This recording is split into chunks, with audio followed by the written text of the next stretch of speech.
Hi hello everyone, ಎಲ್ರಿಗೂ ನಮಸ್ಕಾರ. ಜ್ಞಾನ ಭಂಡಾರ ಯೂಟ್ಯೂಬ್ ಚಾನೆಲ್ಗೆ ನಿಮ್ಮೆಲ್ಲರಿಗೂ ಸ್ವಾಗತ. ಸ್ನೇಹಿತರೆ, ಚಿನ್ನದ ಬಣ್ಣದ ಜಲಪಾತವನ್ನು ಅನುಭವಿಸಿದರೆ ಹೇಗಿರುತ್ತದೆ ಎಂದು ಎಂದಾದರೂ ಯೋಚಿಸಿದ್ದೀರಾ? ಹೌದು ಎಂದಾದರೆ ಬೆಂಗಳೂರಿನ ಸಮೀಪದಲ್ಲಿರುವ ರಮಣೀಯ ಮತ್ತು ಸಾಹಸಮಯ ತಾಣವಾದ ತೊಟ್ಟಿಕಲ್ಲು ಜಲಪಾತಕ್ಕೆ ಭೇಟಿ ನೀಡಲೇಬೇಕು. ತೊಟ್ಟಿಕಲ್ಲು ಜಲಪಾತವನ್ನು ಟಿಕೆ ಫಾಲ್ಸ್ ಅಥವಾ ಸ್ವರ್ಣಮುಖಿ ಫಾಲ್ಸ್ ಎಂದು ಕರೆಯುತ್ತಾರೆ. ಇದು ಆಫ್ ರೋಡ್ ಮತ್ತು ಟ್ರೆಕ್ಕಿಂಗ್ ಚಟುವಟಿಕೆಗಳನ್ನು ನೀಡುವ ಜಲಪಾತವಾಗಿದೆ.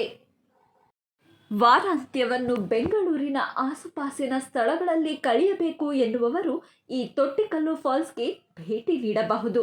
ಕುಟುಂಬ ಸಮೇತ ಈ ತಾಣದಲ್ಲಿ ಒಂದು ದಿನದ ಮಟ್ಟಿಗೆ ವಿಹಾರ ಮಾಡಬಹುದು. ತೊಟ್ಟಿಕಲ್ಲು ಜಲಪಾತವು ಅರ್ಕಾವತಿ ನದಿಯ ಉಪನದಿಯಾದ ಸ್ವರ್ಣಮುಖಿ ಹೊಳೆಯಿಂದ ರೂಪುಗೊಂಡ ಕಾಲೋಚಿತ ಜಲಪಾತವಾಗಿದೆ. ಸ್ವರ್ಣಮುಖಿ ಎಂಬ ಹೆಸರಿನ ಅರ್ಥ ಚಿನ್ನದ ಮುಖ. ಸೂರ್ಯೋದಯ ಮತ್ತು ಸೂರ್ಯಾಸ್ತದ ಸಮಯದಲ್ಲಿ ಇದರ ಚಿನ್ನದ ಬಣ್ಣದಿಂದಾಗಿ ಈ ಜಲಪಾತಕ್ಕೆ ಹೆಸರು ಬಂದಿದೆ. ಜಲಪಾತವು ಹಚ್ಚ ಹಸಿರಿನಿಂದ ಮತ್ತು ಕಲ್ಲಿನ ಭೂಪ್ರದೇಶದಿಂದ ಆವೃತವಾಗಿದೆ.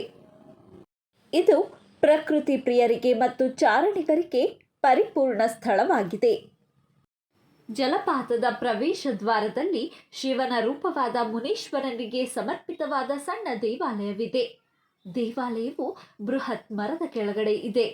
ಪ್ರಶಾಂತ ವಾತಾವರಣದಲ್ಲಿ ಕುಳಿತು ಧ್ಯಾನಿಸಬಹುದು. ತೊಟ್ಟಿಕಲ್ಲು ಜಲಪಾತವು ಪ್ರಕೃತಿ ಮತ್ತು ವನ್ಯಜೀವಿಗಳಲ್ಲಿ ಮುಳುಗುವ ಸ್ಥಳವಾಗಿದೆ.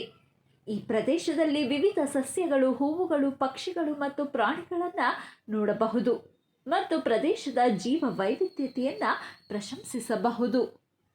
ಈ ಜಲಪಾತದ ಸೌಂದರ್ಯವನ್ನು ಸವಿಯಲು ಚಳಿಗಾಲ ಮತ್ತು ಬೇಸಿಗೆ ಕಾಲಕ್ಕಿಂತ ಮಳೆಗಾಲ ಬೆಸ್ಟ್ ಆಗಿದೆ. ಈ ಸಮಯದಲ್ಲಿ ನೀರಿನ ರಭಸ ಹೆಚ್ಚಾಗಿರುವುದು ಮಾತ್ರವಲ್ಲ, ಅತ್ಯಂತ ಆಕರ್ಷಕವಾಗಿ ಕಾಣುತ್ತದೆ. ಹಾಗಾಗಿ ಅಕ್ಟೋಬರ್ನಿಂದ ಮಾರ್ಚ್ ತಿಂಗಳ ಒಳಗೆ ಹೋಗಲು ಪ್ಲಾನ್ ಮಾಡಿ.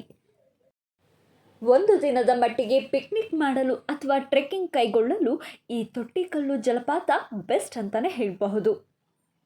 ಕೇಳಿದ್ರಲ್ಲ ಸ್ನೇಹಿತರೆ, ಇದಿಷ್ಟು ಸ್ವರ್ಣಮುಖಿ ಜಲಪಾತ ಎಂದೇ ಕರೆಸಿಕೊಳ್ಳುವ ತೊಟ್ಟಿಕಲ್ಲು ಫಾಲ್ಸ್ನ ಪ್ರಾಕೃತಿಕ ಸೌಂದರ್ಯ. ಇವತ್ತಿನ ಈ ಮಾಹಿತಿ ತಮ್ಮೆಲ್ಲರಿಗೂ ಇಷ್ಟವಾಗಿದ್ದಲ್ಲಿ ದಯವಿಟ್ಟು ಈ ವಿಡಿಯೋನ ಲೈಕ್ ಮಾಡಿ, ಶೇರ್ ಮಾಡಿ. ಹಾಗೆ ಮತ್ತಷ್ಟು ಇಂಟ್ರೆಸ್ಟಿಂಗ್ ವಿಡಿಯೋಸ್ಗಳಿಗಾಗಿ ನಮ್ಮ ಚಾನಲನ್ನು ಸಬ್ಸ್ಕ್ರೈಬ್ ಆಗಿ ಪಕ್ಕದಲ್ಲೇ ಕಾಣುವ ಬೆಲ್ ಐಕಾನ್ನ ಕ್ಲಿಕ್ ಮಾಡಿ ಅಂತ ಹೇಳ್ತಾ once again thank you guys. Take care. Bye.